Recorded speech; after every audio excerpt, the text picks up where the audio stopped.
परम पूज्य श्री संत एकनाथ जी महाराज, परम पूज्य श्री संत एकनाथ जी महाराज के चरणों में मेरा प्रणाम। महाराज, आपका आशीर्वाद सदैव हम सभी लोगों पर बनी रहे। आइए जानते हैं परम पूज्य श्री संत एकनाथ जी महाराज कौन थे, कहाँ से थे और इनके जीवन के बारे में आइए जानते हैं। संत एकनाथ जी महाराज महाराष्ट्र के प्रसिद्ध संतों में से एक माने जाते हैं। महाराष्ट्र में इनके भक्तों की संख्या बहुत अधिक है। भक्तों में नामदेव के बाद एकनाथ का ही नाम लिया जाता है। ब्राह्मण जाति के होने के बावजूद इन्होंने प्रथा के खिलाफ अपनी आवाज़ तेज की। समाज के लिए उनकी सक्रियता ने उन्हें उस वक्त के सन्यासियों का आदर्श बना दिया था। दूर दूर से लोग उनसे मिलने आया करते थे। उनसे जुड़ी एक चमत्कार की बात करते हैं। एक बार एकनाथ जी को मानने वाले एक सन्यासी को रास्ते में एक मरा हुआ गधा मिलता है, जिसे देखकर वह उसे दंडवत प्रणाम करते हैं और कहते हैं, तू परमात्मा है। उनके इतना कहते ही वह गधा जीवित हो जाता है। इस घटना की खबर जब लोगों में फैलती है तो वह उस संत को चमत्कारी समझकर परेशान करने लगते हैं। ऐसे में सन्यासी संत एकनाथ जी के पास पहुंचता है और सारी बात बताता है। इस पर संत श्री एकनाथ जी महाराज उत्तर देते हुए कहते हैं, जब आप परमात्मा में लीन हो जाते हैं तब ऐसा ही कुछ होता है।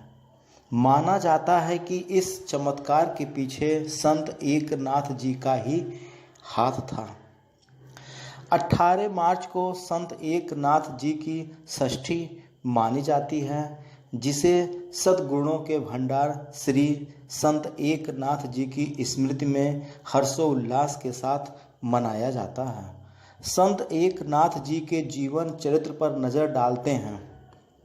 संत एकनाथ जी के जीवन चरित्र पर एक नज़र डालते हैं। संत एकनाथ जी का जन्म विक्रमी संवत 1590 के लगभग पैथड़ में हुआ था। इनके पिताजी का नाम श्री सूर्य नारायण तथा माताजी का नाम रुक्मणी था।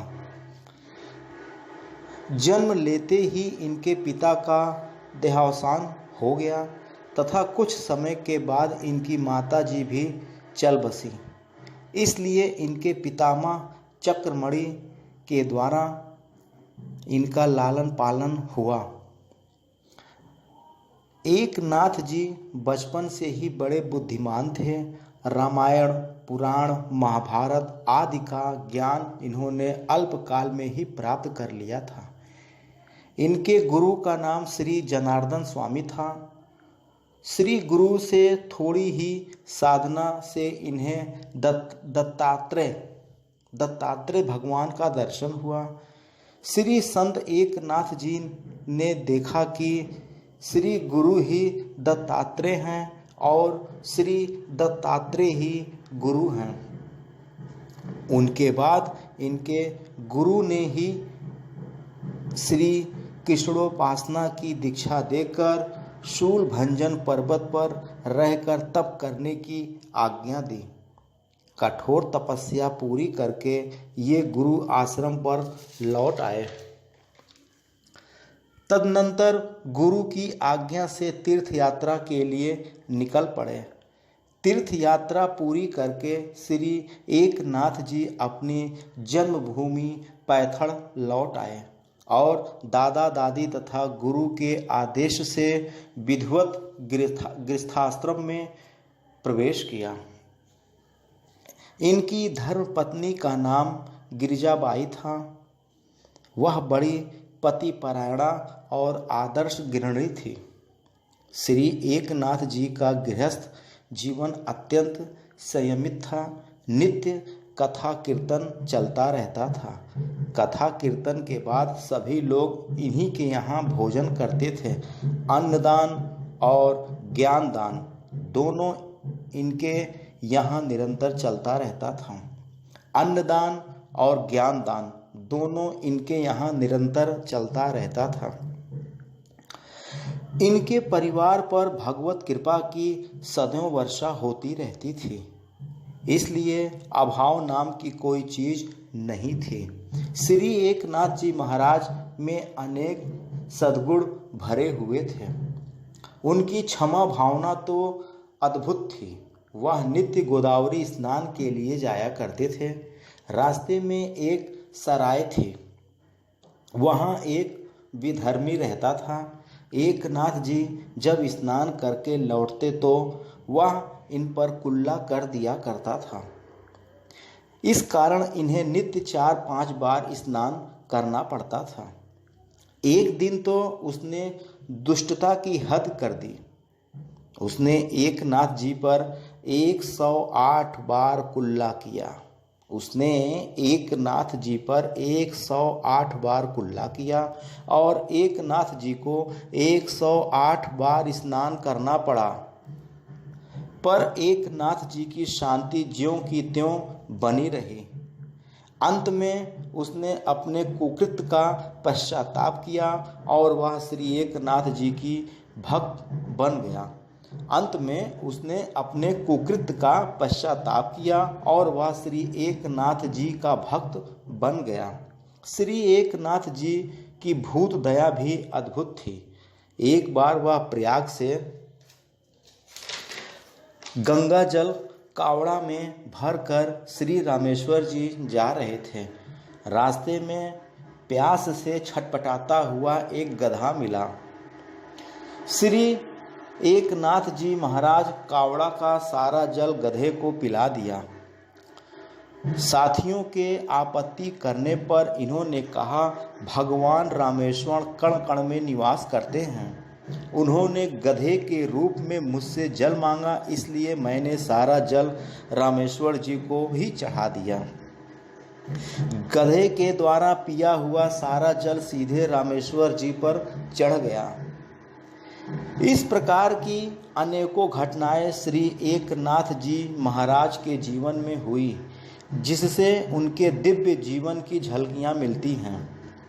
अपने आदर्श गृहस्थ जीवन और उपदेशों के द्वारा लोगों को आत्म कल्याण पथ पर अनुगामी बनाकर विक्रमी संवत 1656 की चैत्र कृष्ण षष्ठी को संत श्री एकनाथ जी ने अपनी देह लीला का संवरण किया।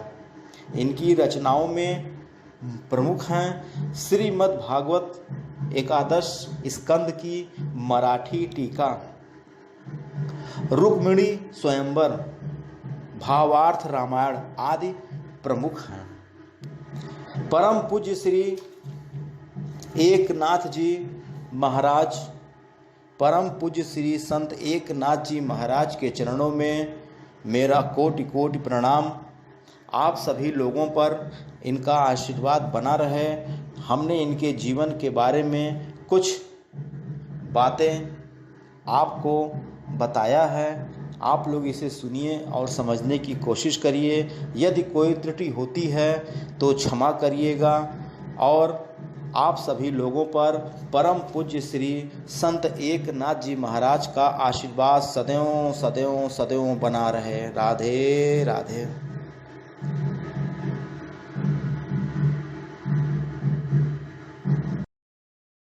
आप देख रहे हैं ज्ञान शक्ति।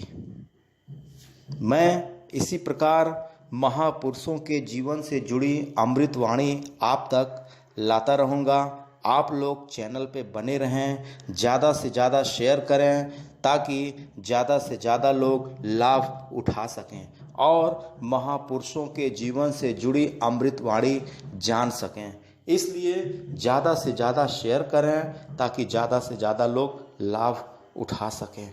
हमें सपोर्ट करते रहें जिससे मेरा मनोबल बढ़े और मैं महापुरुषों के जीवन से जुड़ी अमृतवाणी आप लोगों तक लाते रहेंगे। आशा है यह वीडियो ज्ञानवर्धक साबित होगी। ज़्यादा से ज़्यादा शेयर करें ताकि ज़्यादा से ज़्यादा लोग लाभ उठा सकें। मैंने आपको बताया संत श्री एकनाथ जी महाराज के जीवन से जुड़ी कुछ अमृतवाणी। आप लोग इसे देखिए, सुनिए और समझने की कोशिश करिए। संत श्री एकनाथ जी महाराज का आशीर्वाद हम सभी लोगों पर सदैव सदैव सदैव बनी रहे।